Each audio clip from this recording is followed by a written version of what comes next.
Hello and welcome back to the MMA Girl Podcast with your host, the MMA Girl, Jess, me, bien sûr, of course. Welcome back to my channel. Welcome back to all the platforms you're listening to me on currently.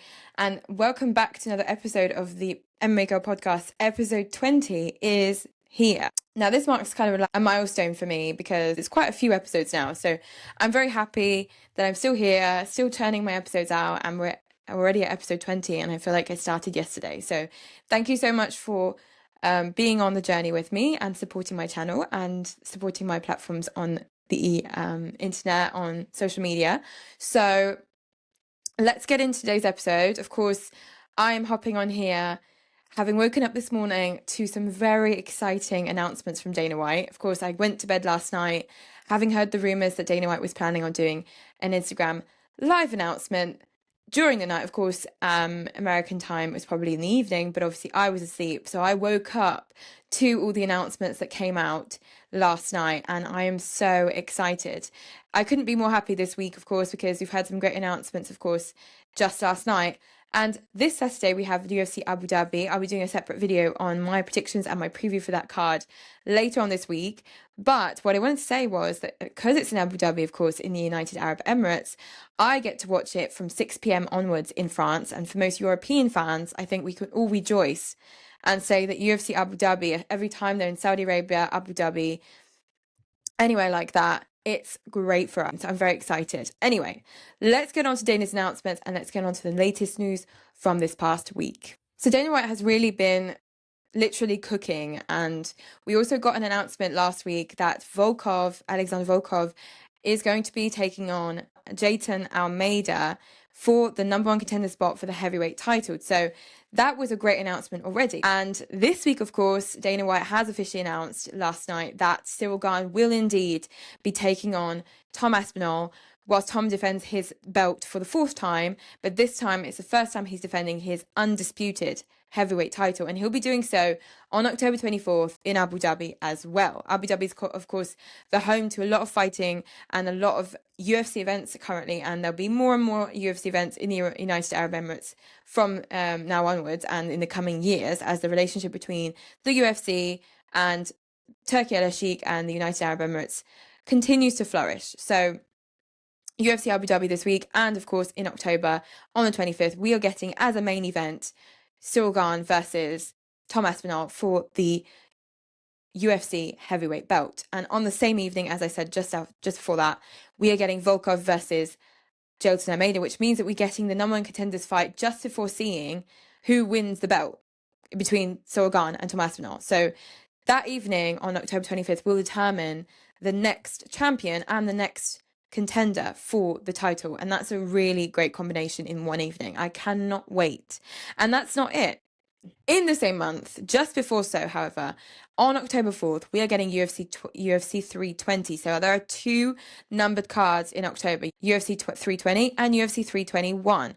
UFC 320 will be just as exciting, if not more exciting, for some UFC fans, because we are getting the rematch between Ankalaev and Alex Pereira.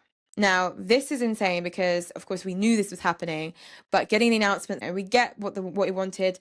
Alex Pereira will be taking on Ankalaev for the rematch for the light heavyweight title in the main event of UFC 320. And in the co-main, we are getting none other than Merab Dvalishvili versus Corey Sandhagen for, of course, the bantamweight title. So we have a double belt evening on October 4th for UFC 320. And that's not it. We are also getting on the same evening, returning after his months of university studies, Jiří Procházka. He is going to be taking on the returning Khalil Rountree, who is just coming off of his win against Jamal Hill, which happened, of course, in Azerbaijan at UFC Baku. This fight is between, of course, the number 2 contender, Jiří Procházka, and number 4 contender, Khalil Rountree. And this fight will also determine the number 1 contender for the light heavyweight belt because, of course, Alex Pereira is currently number 1 contender with Ankalaev as the champion. Jiří Procházka is currently number 2 contender, facing number 4 contender, Khalil Rountree. If Khalil Rountree beats Jiří Procházka on October 4th, he will then, of course, be the next in line for a fight against the winner between Ankalaev and Pereira. So this is exciting as hell. October is going to be insane. Of course, September, August, we have a lot of amazing fights coming up, amazing events coming up. But October is now shaping up to be another amazing month of fighting with 2 fight cards in 1 month. So that is the big news, of course, coming from Dana White's Instagram live last night. We have also got, of course, UFC 319 pay-per-view happening next month. Now, I'm talking about this because, of course, we know Chimaev is going to be taking on the current middleweight champion, Dricus du Plessis, and that is the main event, of course, for the evening. But the co-main event is to be determined. We do not know yet who the co-main will be. The UFC have announced that Jeff Neal versus Carlos Pratas is happening at UFC 319. And I thought initially, as many did, that would be the co-main event. And a lot of people were announcing this fight and saying, UFC 319 has officially found its co-main. But apparently that's not its co-main. So either they're going to be moving it up to co-main when they have no other options, or they're currently looking or trying to finalise a deal for the co-main event. And so that's quite an exciting thing to look forward to. I know we're a month away, so it will be nice to see who the co-main will be, but maybe the announcement will be made in a couple of days, and these will be fighters that were already warned that they'll be fighting each other, just wasn't announced yet. But if it's not going to be announced in the next couple of weeks, I think that Carlos Pratas versus Jeff Neal will become the UFC 319 co-main, and that would not be a problem for me. So are you guys looking forward to the next couple months? Next few months in fighting, and of course with all the fights coming up, who couldn't be excited as a UFC fan? A bit of news, of course, for UFC Paris. Benoit Saint-Denis, of course, we know he was going to be fighting at UFC Paris. He announced he was going to be there last month, but we didn't know against who he was going to be fighting. And now they've officially announced that he will be taking on former Cage Warriors lightweight champion Staffy Lowcock, who has signed a 1-fight deal with the UFC to come to UFC Paris. And if, of course, things go well for Staffy, he may be able to sign a new contract with the UFC and leave Cage Warriors for good. Now, I believe that Benoit Saint-Denis has what it takes to beat Lowcock, but this could be a real challenge for Benoit Saint-Denis, and I hope it will be a bigger challenge than he had at UFC Montreal, of course, with his last-minute opponent coming in at the death after Alvarez pulled out of the fight. It wasn't that competitive, and we didn't see Benoit Saint-Denis have to try that hard to win the fight. So this time around, I think it will be more competitive, and I'm very excited to see that in the flesh in September on the 6th. Other news on the UFC Paris is, of course, I just saw a little photo just to add a little bit extra information. Fares Ziam, who will be competing at UFC Paris as well, he's been training with none other than Chimaev and Arman Tsarukyan. Of course, Arman Tsarukyan and Khamzat Chimaev are currently training together in preparation for his fight at UFC 319 against du Plessis. That we do know already, and we've known that for quite a while. So now, of course, we're hearing that Fares Ziam is training with them. That's really cool news for Fares because he's a young fighter. He's from France, of course, and he has a lot of work to do on his fight game. And I think this is a really good opportunity for him to see some huge guys with some real talent in a training perspective with them to help him up his game and become a better fighter. So I'm very happy for Fares Ziam that he got this opportunity, and I can't wait to see if that's going to help his skills when we see him in the octagon in September. In other news, Sean Strickland, I'm going to go over this quickly, but Sean Strickland got into a little incident last month, in the month of June, at Tuff-n-Uff's pay-per-view, where one of his teammates, of course, was fighting against the undefeated Luis Hernandez. And unfortunately, Luis Hernandez was a little bit cocky at the end of his fight when he won via submission over Sean Strickland's teammate, who was, of course, Sean and Chris Curtis were in his corner, of course, supporting their teammate. And when Luis Hernandez taunted Sean Strickland after his win, Sean Strickland, of course, being someone who is very unpredictable, he unfortunately got very angry very quickly and burst into the octagon to rough up Luis Hernandez, to say the least. Unfortunately for Sean Strickland, this wasn't an event that could go without notice because Nevada Athletic State Commission have unfortunately gotten wind, of course, of the incident and are not happy with Sean Strickland. So he is currently suspended for an unforeseen future. We don't know how long Sean Strickland is currently suspended for, but he is suspended and will probably have a big fine as well. following the incident with Luis Hernandez. And obviously Chris Curtis was in the octagon with him at the time, but he was more there to split Sean Strickland up from Luis Hernandez and tell Luis Hernandez to fix up and not taunt people like that, because you might be biting off a bit more than you can chew. I don't think personally I would want to taunt Sean Strickland. Seeing his teammate lose against me and then taunt him is not a good combination. But he was trying his luck and probably didn't expect Sean Strickland to attack him straight away, but he must not know Sean Strickland very well. Anyway, I'm not justifying Sean Strickland's behaviour. Of course, he's a very unpredictable fighter, as I said. He gets into fights like this. He gets into scruff ups like this, unfortunately, quite often, and he'll be at the butt end of a nice fine and a little suspension before coming back to the octagon. So no news yet on when we're going to be seeing Sean Strickland again, but it won't be very soon, to say the least.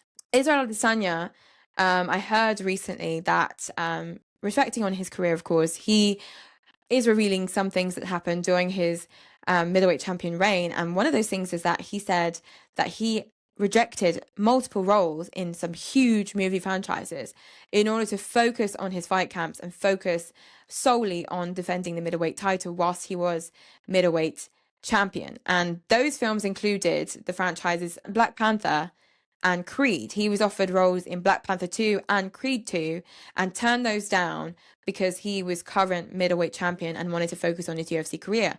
And whilst, of course, looking back at that, he may regret not taking up some of the offers that were handed to him, because we've seen a few UFC fighters in multiple films, as we've seen recently Roadhouse with Conor McGregor. Kamaru Usman was also in Black Panther, and he could have been alongside Israel Adesanya. We've seen a lot of UFC fighters come into movie roles. Being a UFC fighter does not mean you have an exclusive contract where you can't do other projects on outside of your UFC contract. Of course, Ciryl Gane, this is the fourth time they've booked Ciryl Gane versus Tom Aspinall, because a few times he was offered this fight even before Aspinall was champion. He was in multiple movies and Netflix shows that made him unavailable to fight. So it's not something that other UFC fighters are against doing. But I think Israel Adesanya, at the time being middleweight champion, really wanted to give his all in his UFC title reign. And I think he made the right decision, because he was one of the most active champions that we've seen at the UFC. And he can be proud of his title reign, of course. But now that he's no longer middleweight champion, if I were him, I'd be accepting roles if they were still being offered to me now. Now, let's go back to Kamaru Usman, because, of course, as I said, Kamaru Usman wouldn't shy away from accepting movie roles like he did with Black Panther. I recently watched the Pound for Pound podcast with Henry Cejudo and Kamaru Usman, and their latest guest was none other than Ali Abdelaziz. And if you don't know who Ali Abdelaziz is, he is the prolific, controversial UFC and MMA fighter manager that manages probably the most in terms of quantity, in terms of numbers, the most fighters and some of the biggest names in the sport, including Khabib, Islam Makhachev, Kamaru Usman, Henry Cejudo. Who else does he manage? Kayla Harrison. You name it, he manages them. Justin Gaethje. He used to manage Chimaev. He manages some very big names and has managed some huge names in the sport since his start as a manager. Anyway, in that episode, if you guys want to check it out, in that episode, he addressed a rumor that was true, of course, that Israel Adesanya and Kamaru Usman could have been one-on-one, face-to-face in the octagon, because the UFC did offer a fight to Kamaru Usman against Israel Adesanya at middleweight at 185 pounds. Now, that fight, of course, we didn't ever see, because why?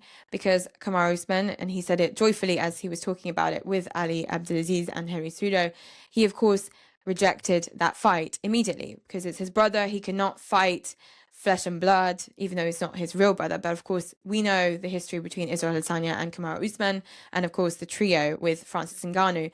Those guys, if we propose a fight to them, they would say, of course, no, because that's their flesh and blood, that's their family. They don't fight. And Ali Abdelaziz, his manager, said that was the one fight that he regretted the most. He would have loved to get Izzy and Usman in the octagon together, but that was just on a pure financial standing point. And he mentioned that one of the toughest things being Usman's manager is the fact that Usman often asks for too much money. So the contract negotiations are quite difficult between Ali Abdelaziz and the UFC.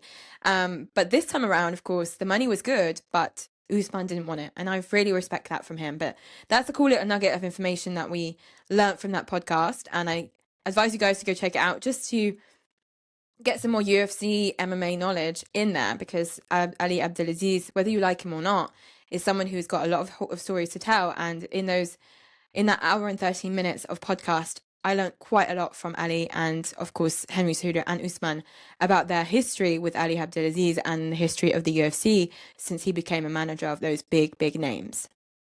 Go check that out. So, Misfits boxing. I don't usually talk about Misfits boxing, but I must talk about it because there are a few huge announcements that have been made in the last couple of weeks that are quite major. Now, already we have a main event for their August 22nd event, which is called Ring of Thrones, a little play on words from Game of Thrones. If you see them post, I'll try and put it up on the screen now. It's a play on words and a play on imagery from Game of Thrones, and their main event, of course, will be Luke Rockhold, the UFC legend Luke Rockhold, coming out of retirement to make his Misfits boxing debut versus the Misfits boxing favourite, Darren Till. So this main event is going to be major. I can't wait to see that. Even if Misfits boxing is not the best quality of boxing you'll find out there, it's entertaining, and when you see people you like on the card, why not tune in? And for the co-main event, which is why I want to talk about this on my podcast today, the co-main event will be between social media sensation Salt Papi and Tony Ferguson. Now, we spoke about this a couple of weeks ago, that Tony Ferguson had announced that his debut in boxing would be happening in August, but we had no word on his opponent, nor where he was going to be fighting. Then little by little we heard he signed with Misfits, and now we've learned that he'll be taking on Salt Papi in the co-main event for Misfits event on August 22nd, Ring of Thrones. So that's some interesting news, to say the least. I'm excited to see what's going to happen, especially for Tony Ferguson, because Tony believes, of course, having done a plethora of interviews regarding his match against Salt Papi, he said that he believes that a win over Salt Papi at Misfits will allow him to get back into the UFC's title picture very soon. Now, I don't know if it's delusion or if someone really told him that this win could get you an open door to the UFC. I'm not sure, but I don't think Dana White's willing to re-sign Tony Ferguson despite what he thinks. But anyway, that's what Tony Ferguson seems to think. So tune into Misfits Boxing on August 22nd. I think it'll be on DAZN.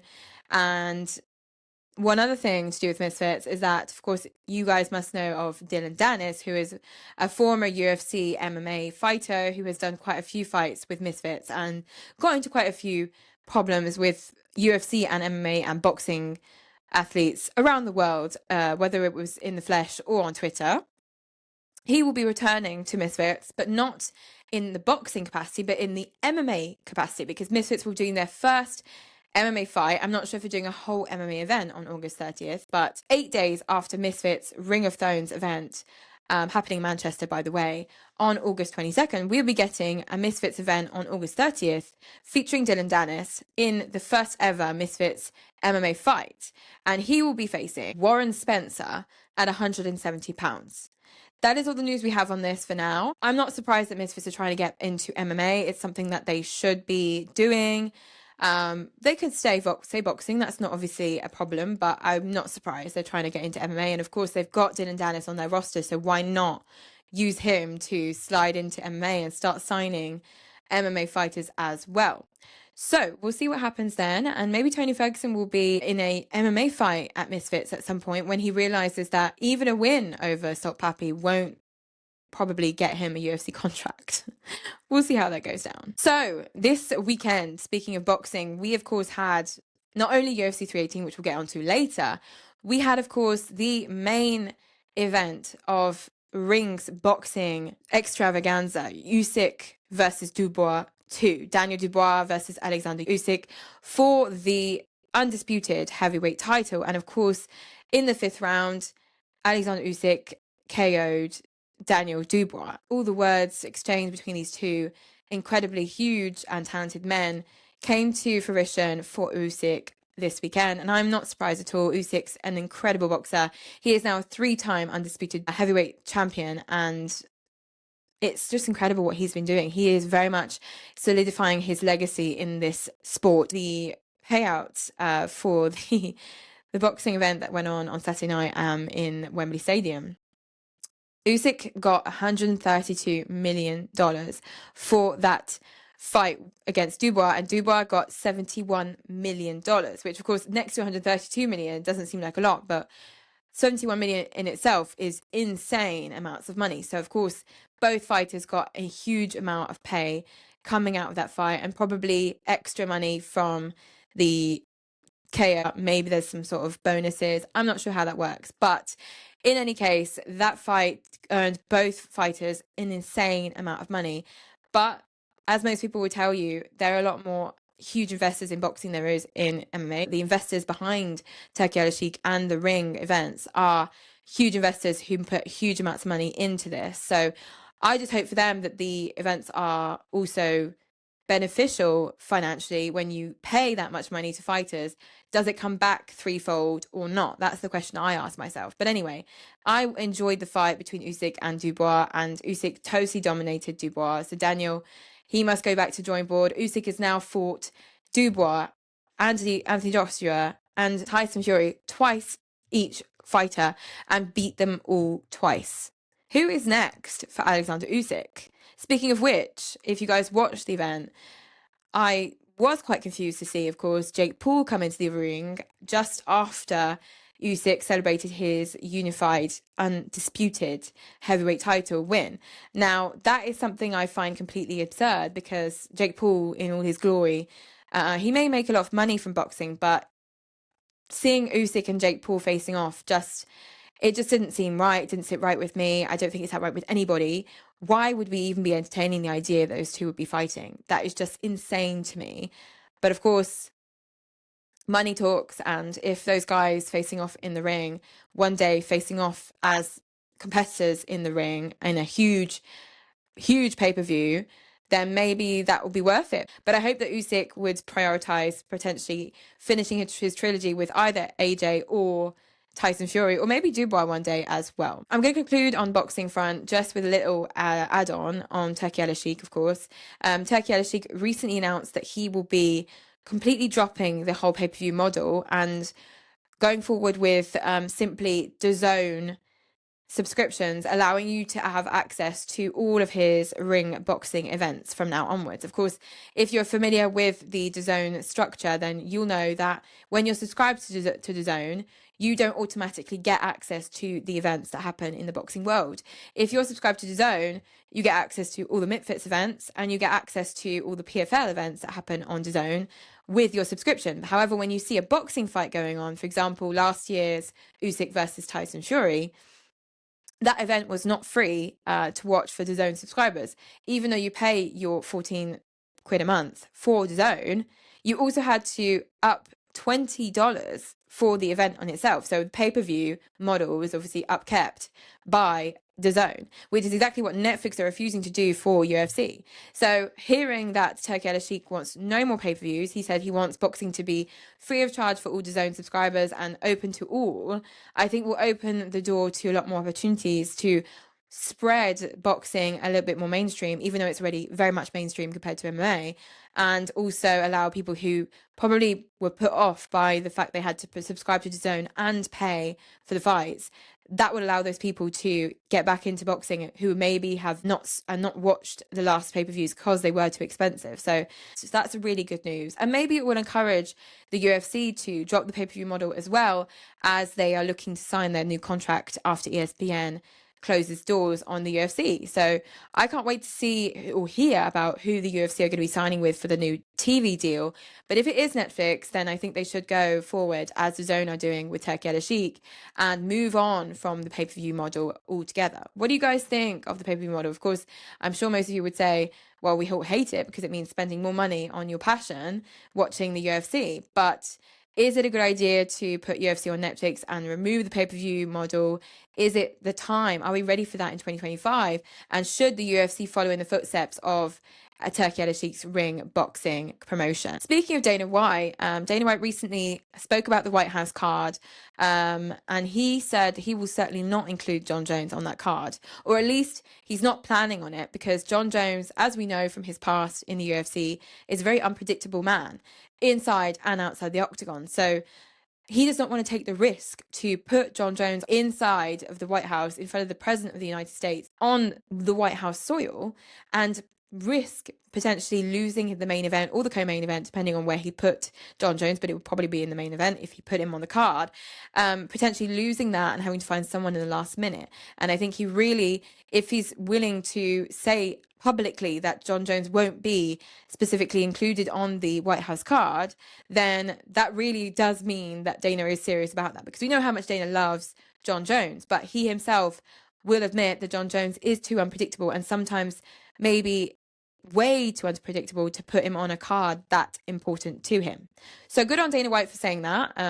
I kind of see where he's coming from, and I agree. You know, Jon Jones is a very unpredictable fighter and may have caused a little bit too many issues, but we have quite a bit of time before the White House card is announced. Of course, it's happening next year, so no news at all on who's going to be fighting on that card, of course. Jon Jones, of course, responded to this. Let me quote him. "I heard the comments made at last night's press conference. While I was a little disappointed, I'm still in the UFC's drug testing pool, staying sharp and continuing to train as a professional. I'll be ready for whoever or whatever comes next. In a recent interview, I shared that the opportunity to fight in the White House gave me something deeper to fight for, a why that goes beyond paychecks and belts. Fighting for my country gives me a greater purpose. The silver lining in all this is knowing the fans see my heart. They see I'm ready and willing to take on anyone to represent my country on a historic stage. For me, it's never been just about the opponent. I'm chasing legacy, something timeless, something bigger than the moment. So for now on, I'll keep grinding, stay patient, and stay faithful. I'm ready to fight on July 4th, Independence Day, next year." So he's saying he's ready for that fight. If that fight happens, he is back in the testing pool, so he will be readily available after the 6-month period has gone by. Now, we did hear that Dana White came up with this idea that maybe putting Jon Jones against Derek Lewis in a fight wouldn't be a bad idea, and it could be for the BMF title at heavyweight. Now, I would be very excited to see that happen. I don't know about you guys, but that would not be a problem for me. So if ever we hear about Jon Jones coming back to the octagon, he may be fighting Derek Lewis for the BMF belt. We'll see. Last bit of news before going on to UFC 318. I don't know if you guys watch Karate Combat. I bang on about Karate Combat because I really enjoy watching their pay-per-views. They have the whole Craig Jones-esque pit in the middle of their events, and I really love it because we get loads of mixed martial arts, actual mixed matches where we don't get just MMA. We get pure grappling fights, we get pure karate style fights. It's a real mixed bag of fights that are really cool to watch. But the main thing I want to talk about today is the fact that Alina Pereira, Alex Pereira's little sister, finally got her title shot and won the belt on Friday night, and Alex Pereira got to wrap the belt around his sister's waist, which must have been a very amazing experience for both guys. I saw, of course, his sister crying because she was not only happy, of course, to be champion, but, of course, getting her belt wrapped around her waist by her brother. There must have been a real full circle moment for her. But the biggest little news about that event was that Alex Pereira's infamous ex, who, of course, was his girlfriend, but secretly married and with him for the money, if you guys remember that from last year. Anyway, she apparently wanted to go to the Karate Combat event, but because, of course, the Karate Combat CEO is very friendly with Alex Pereira, of course, Alex said, if she's there, I don't feel comfortable being here. And, of course, this is my sister's event. I'm here to support my sister. I'm in her corner. So I don't think it's appropriate that my ex be present. So she was, of course, banned from the event and took immediately to social media, to Twitter and Instagram to complain about that. I think it's just normal. I mean, why would you have come to the event in the first place? What purpose would you have for coming to the event apart from trying to stir the pot a bit? So I completely understand why that decision was made, and I hope that she doesn't bother him anymore because it's been quite a while now. She can leave that alone now, I think. So let's quickly go over UFC 318, of course, which happened this weekend. I'm really happy with how personally how Dustin Poirier got his send-off, of course, in the main event for the UFC's BMF title against Max Holloway. Max blessed Holloway, of course, coming away with the victory. A little disappointed that Lil Wayne didn't get to perform Drop the World with Dustin Poirier by his side, but at least he got to walk out with him and obviously put the belt around Max Holloway, the winner. For me, that it was a great event. As you guys may have noticed, on the main card, we got 5 fights that all went to a decision. And on the prelims card, however, the early and the normal prelims, there were loads of finishes. Now, the fight of the night was Brendan Allen versus Vettori. I did not expect Vettori to get as bloodied up and as broken as that against Brendan Allen. Brendan Allen looking really good in the octagon, coming off of a few losses, so I'm very happy for Brendan that he's back in the win column. That's given him a whole new lease of life. He is looking very good. So they got fight of the night, of course, both guys getting a 50k bonus, and the performance night bonuses went to, of course, Atiba Gauthier, who took on Valentine on the prelims card and got the first round KO. As we all expected, Gauthier is going to be a huge middleweight prospect to watch out for and a huge threat from Cameroon, as Ngannou was, and everyone's saying, of course, he's the middleweight Ngannou, but I think he'll be a huge threat to the middleweight division, and I can't wait to see him against a top 10 contender of the middleweight division. We also got a performance of the night bonus for Islam Dulatov, who is the former Versace model, who is now coming up to the UFC from Dana White's Contender Series, and he got, of course, a KO over his opponent, which was a very nice performance from him. He's coming into the UFC and into MMA purely because he loves what he's doing, and it shows. So I'm really excited to see what's next for him in the UFC as well. And the last performance of nice bonus went to Carly Judy's, who finished by KO over her opponent in the 3rd round, and it was beautiful to see. Really nice prelims and early prelim card, and we got some of the best action, if I would say, on the prelims card. But there was some great action on the UFC's main card for UFC 318. So let's go over these fights and talk about who they should fight next, winners and losers. So the first fight on the UFC 318 main card we got was Michael Johnson versus Daniel Zellhuber. I didn't expect Michael Johnson to get the win here, so good on Michael Johnson to get the win via decision in this fight. I think that Michael Johnson, he's of course at the back end of his career. I'm not going to say that he's got a new lease of life, his career is renewed, but I wouldn't say that he could be written off now. I see Michael Johnson, for example, facing a Drew Dober next, and I'd love that. I mean, Drew Dober's a full-on fighter, and he's not scared to break a nose or bleed, so that could be a nice fight to see in the near future for Michael Johnson at lightweight. Next up, we had Dan Ige versus Patricio Pitbull. And luckily for Patricio Pitbull, he won in his second UFC bout of all time, because, of course, he made his UFC debut against Yair Rodriguez, unfortunately, and lost that fight via unanimous decision. And now he won in a fight against Dan Ige via unanimous decision as well. At least for Dan Ige, he didn't get knocked out, because that was Patricio Pitbull's initial goal, to knock out Dan Ige for the first time, because no one has knocked out Dan Ige in his whole entire career at the UFC. But unfortunately, that didn't happen, and unfortunately for Dan Ige, he didn't win that fight. So great performance from Patricio Pitbull. And I think if Yair Rodriguez loses against Volkanovski in his next bout for the title, I think we should get a rematch between Patricio and Yair Rodriguez. Why not see that, run it back, and see if Patricio just had a bit of ring rust because he'd not fought since 2024. Next up, we had Kevin Holland versus Daniel Rodriguez. I predicted last week that he would win that fight against all odds, of course, as the underdog in this one. And he did. He got it. And one of the best fights on the card. It was a contender for fight of the night. Of course, Vettori versus Allen got it. But it was one of the best fights on the card that we saw. And it was a complete war between the two of them. It could have gone either way. But I think that despite Kevin Holland getting a knockdown on Daniel Rodriguez, and of course Daniel Rodriguez getting a knockdown on Kevin Holland and almost finishing him, it was total domination from Daniel Rodriguez. I tend to believe now, having seen Kevin Holland's performance at UFC 318, Kevin might be starting to get a bit tired, because of course he was intending on fighting 7 times this year, and this at UFC 318, this fight makes his 4th fight this year, and he wants to fight in a couple months in September. Now, I think he needs to rethink that schedule, because just judging on going off of his performance at UFC 318, whether or not the fact that he fights often gives him that active fighter advantage. I think he needs some more time to recover from his fights and not just get back into training and say, I'm back in camp immediately after my fight. He may still be considering, of course, fighting again this year. He will definitely be fighting again this year, but of course he may still be considering fighting again in 2 months, in September.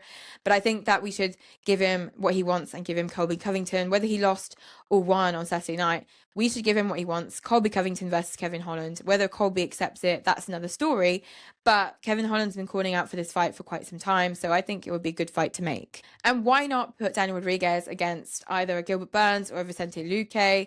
Both guys coming off of huge KO losses and needing a tune-up, I think, from someone like Daniel Rodriguez, who got his tune-up a couple of fights ago. So I'd love to see that happen between Daniel Rodriguez and either Gilbert Burns or Vicente Luque. And Daniel, maybe his career is being rejuvenated as we speak, and I'm very happy for that, and I'm very down to see where his career will be going from there onwards. Then, of course, we got the co-main event between Paulo Costa and Kopylov. Roman Kopylov being the favorite in this fight, lost via unanimous decision to a dominant Paulo Costa, who gave off those old Paulo Costa vibes, honestly, and I can't get my head around Paulo Costa sometimes. He's very confusing, very unpredictable, but he got a very dominant performance in there, and I thought he might have finished him off at some point, but he didn't get the finish on Roman Kopylov, but he got the win. And as soon as he obviously got on the mic, he called out Chimaev.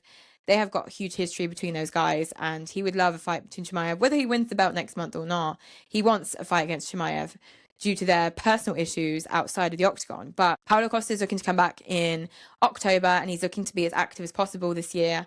And I'm here for it. I want to see vintage Paulo Costa back. That would be great. The Paulo Costa we saw against Yoel Romero may be back soon, guys, and I'm very happy to see him coming up in the ranks. He is now 11th ranked in the middleweight division, and we may be seeing him going up and up and up and up, and potentially challenging for the belt one day again.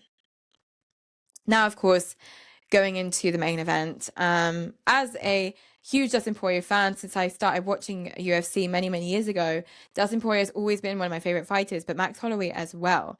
So seeing both guys come up against each other, I think was a great choice for the UFC to make, because I didn't think they needed to make this hero versus villain storyline because Dustin's fighting in a hometown. It didn't mean that it has to be the villain role for his opponent. And I think Max Holloway was the best person to give the send out that Dustin Poirier deserved. And he, of course, did his 10 seconds to the end, point down to the ground situation. But Dustin Poirier clinched, of course. He came clean afterwards and said, listen, I realized my performance wasn't up to expectations, and having watched my fight back, I know I could have done better, but I didn't want to get myself knocked out. I saw what happened to Justin Gaethje. I wasn't willing to get knocked out like Justin Gaethje did. So basically, Dustin Poirier, of course, coming into this fight, he'd given his all. He was in the best physique possible that he could have been, but he didn't want to get knocked out in front of his home crowd, in front of his daughter and his pregnant wife. So he made the decision to clinch in the end. There were a few occasions, of course, he jumped the gilly, and a few occasions where we could have seen a TKO from both guys, more predominantly, of course, Max Holloway. But I think a lot of Max Holloway fans or Dustin Poirier fans must have had heart attacks during this fight, because there were many occasions where either guy could have finished their opponent. So it was a very competitive fight. But of course, Max Holloway, over the 3 fights in this trilogy, has enormously improved since they last fought. And of course, their last fight was in 2019. So 6 years later, Dustin at 36, Max at 33 years old. Both guys, legends and icons in the sport and at the UFC. Max Holloway is just obviously, he's got the advantage on Dustin Poirier in terms of his age and his speed. Max Holloway has broken the record for the most significant strikes in the UFC. Of all fighters across all divisions, he has landed a total of 3,500 total strikes, and that just goes to show Max Holloway's speed is legendary. And going up against someone like that for his send-out fight for Dustin Poirier, that must have been difficult for him. And I think he'll never leave the UFC or MMA in any kind of capacity, even though he stops fighting. But I enjoyed UFC 318. It was a very, very cool pay-per-view. Some very unexpected things, some very eventful fights. And if you guys liked UFC 318, let me know down in the comments down below. What did you guys think of Dustin Poirier's send-off at UFC 318? Were you guys gushing with tears? Was it the right send-off for the Diamond, the legend, the UFC future Hall of Famer, Dustin Poirier? Or do you think that should have gone another way? Let me know in the comments down below. In any case, that is it from me, guys. I hope you guys enjoyed this episode 20 of the MMA Girl Podcast. As usual, like, comment, subscribe, and watch out for my video on UFC Abu Dhabi at the end of the week. And stay tuned on my channel and my social media all week as I post daily. See you guys later. Bye.